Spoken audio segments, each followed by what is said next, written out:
Welcome to Blue Talks.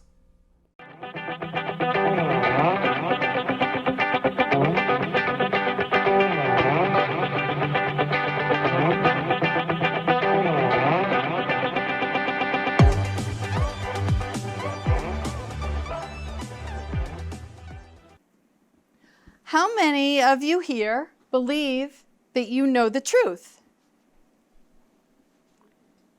You wouldn't believe it if you didn't think it were true, right? But what if you were to wake up one morning and find out that everything you knew was a lie? In every belief is a lie. I want to introduce you to my great-grandparents, my mother's grandparents. This is Max and my nanny Becky. Nanny Becky was living in Kiev, and on her 16th birthday, she woke up, and the people who she thought were her parents said to her, "We are not your parents, we are your grandparents. Your mother died in childbirth, and your father left for America, and he's since remarried, and they've sent for you. We have all of your belongings in a steamer trunk, and you're leaving today." How would that impact the way that you see the world today? How would that influence your ability to trust?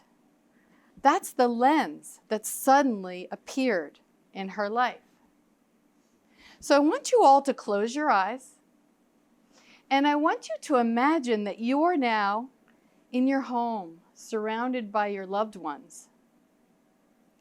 And you're laughing, and you're in familiar surroundings. And now I want to take you to now move into a strange land, to a strange place, with strangers. You don't know the language, you don't know the culture, anything. How does that feel in your body? It's pretty amazing. So where do our beliefs come from? Well, most people would say that our beliefs come from when we're born and we have all of these experiences in our lives, which is true.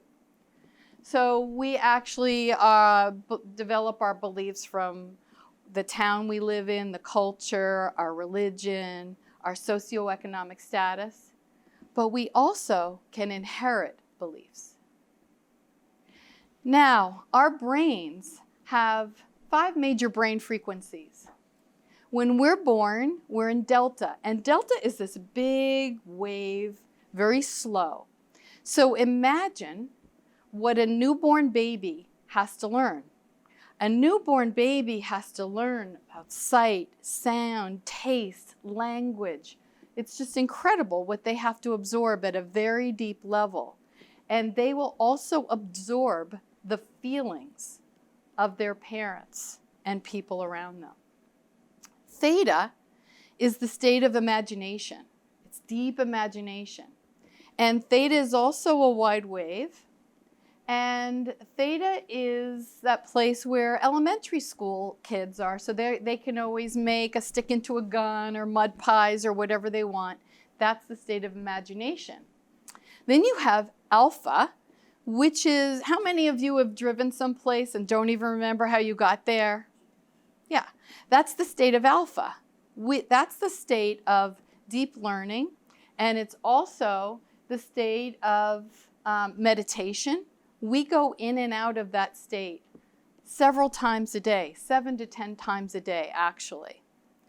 And then we have beta, which is where I hope you're all now, which is a smaller wave, and that's our cognitive thinking. That's where our brain is. And then we go into gamma, which is the Tibetan monks, which is a whole nother category. Our beliefs impact our perceptions, and our perceptions impact our behaviors. So I want to talk to you about the science of inheriting beliefs. There's a science of epigenetics, and this fascinated me. They actually took mice and they had them smell a particular smell. And then when they smelled that smell, they gave them electric shocks. So at one point, they finally started to associate the electric shocks with that smell. Well, here's the incredible thing that happened. Their grandchildren, their grandpups, whenever they smelled a smell, that particular smell, they would run without ever having been electrocuted. There was a study done during World War II in the Netherlands. After World War II, there was a great resistance in the Netherlands, and to punish the people, the Nazis blockaded the country, and there was great starvation. 20,000 people died. And what they ended up doing was there were women who were pregnant during that time, and they studied the women who actually went through that period and the children who were born after that. They wanted to know the difference between those children and the children that were born before and after that situation. What they found was their cortisol levels were different. They had PTSD, and they also had a higher level of schizophrenia. Something that I noticed this past summer, I went to a Native American elders gathering. And these were people who had deep wisdom. But what I noticed about them is no one would look me in the eye. They all kind of hunched over, and they were very insecure. And I began to talk to some of them, and they said, well, with everything that we have been through, we have been so severely abused that we don't understand why people would want to have anything to do with us. Many of them, missionaries, would take the children and take them to residential homes and force them to forget their language and their culture. It takes 2 generations to forget everything. I had an opportunity 10 years ago to go to the jungles of Costa Rica, and that was me in the back. And we hiked into the jungle about 3 hours, and we sat with this tribe. And they told us stories about how the Spanish forbade them to use their own language. They were not allowed to teach. Up until 10 years ago, they were just building schools to allow them to teach their own children their language and their culture.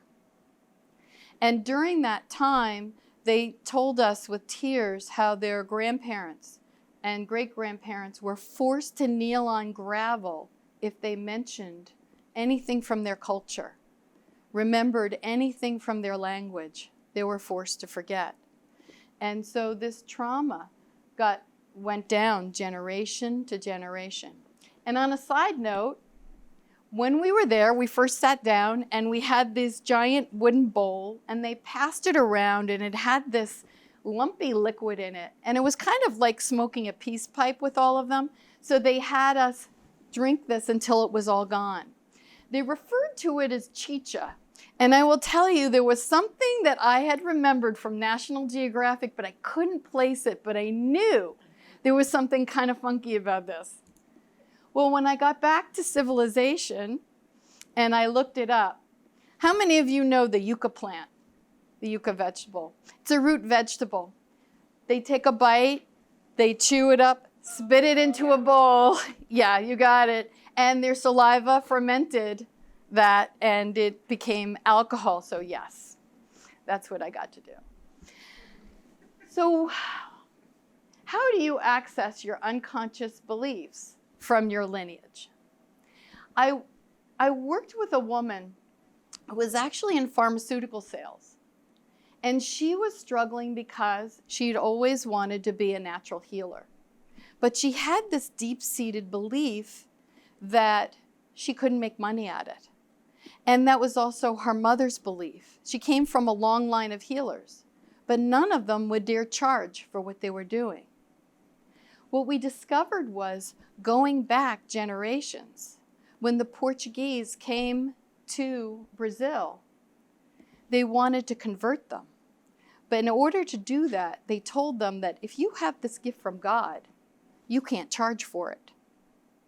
So they ended up in poverty. And generation after generation after generation, this belief stayed with them. So when I helped her release that belief, she quit her job and started her own naturopathic practice. Now, there are some amazing miracles that happen in our lives. And I have seen some incredible things happen. I had actually worked with a client of mine where we actually did some releasing of some belief systems that she was struggling with. And she ended up crying when she opened her eyes. She was weeping. I said, "What, may I ask, is going on?" She said, "When we started, I had this orchid plant on my desk and there were no buds open. And during that hour, she sent me a photo of the orchid, and that's the bud that opened."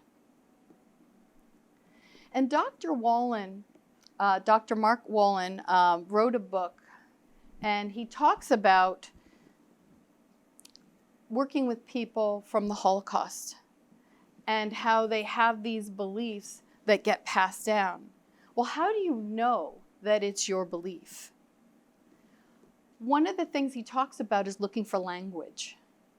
So she had this woman who was suicidal from the time that she could remember. Since she was born, she didn't want to be here. She was in an incredible amount of pain. And he was listening to her language, and she kept saying, "Incinerate. I feel like I want to be incinerated," and vaporized. And he thought to himself, this is not language of someone in modern day. We don't use that language. He asked her if she had ancestors that were survivors of the Holocaust, and she said yes. So he was able to determine that her depression and her suicidal thoughts were actually inherited from her grandparents. So you cannot solve problems by using the same kind of thinking that created them. It's important to break those generational chains. So as I said, you want to look for language that isn't yours.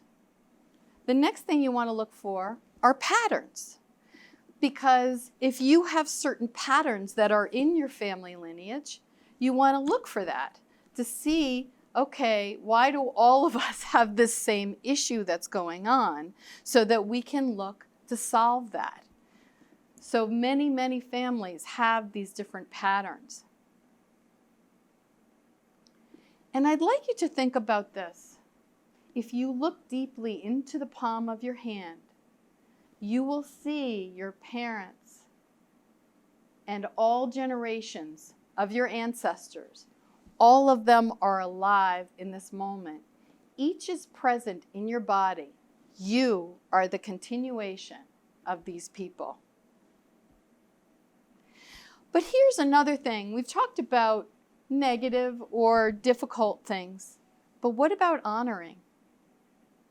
We want to think about honoring our ancestors as well, because what made us who we are?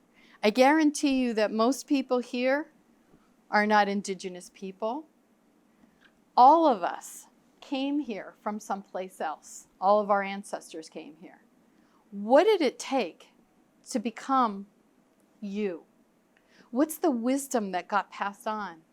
Leadership, philanthropy, entrepreneurship, all of these things. I think back on my family lineage of my grandfather being entrepreneur, my father, who also taught me how to become an entrepreneur.